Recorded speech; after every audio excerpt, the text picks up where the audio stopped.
Now, Srinivas' forehand might be one of his best strokes, but at the same time, of course, just like anybody else, he has some work on. Now, from here, explodes well. He moves over to the ball. Now, there's a lack of a unit turn right here, which he has to improve. As we see, he starts to swing right away.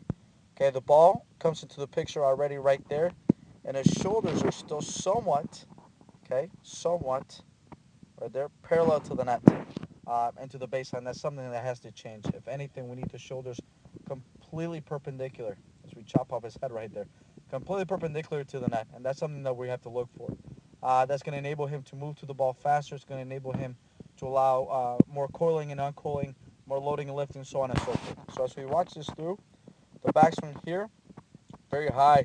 Leighton Hewitt, but at the same time, though, he breaks his plane. As we see, the racket itself is almost behind his head, and that's something that does have to be fixed pretty rapidly, to tell you the truth. Now, as we move forward, he hits the shot. Okay, ball he catches low. He does a great job of loading right here and pushing off with ground force up. Okay, allowing that ball to really shoot off that racket. He does a good job accelerating, and the follow-through finish is a little bit more inverted, which is perfectly fine.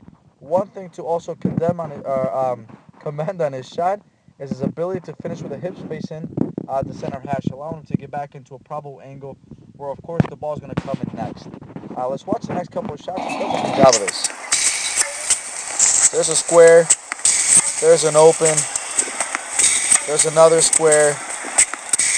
And there's another open. And we see he varies his stances according to the ball position, which is good. Okay, now a couple of these balls, and I love how they shoot off. He does a great job accelerating. A couple of these balls, as we saw, he caught a little bit late, a little bit low. Okay, let's see the square stance. Let's go back in time.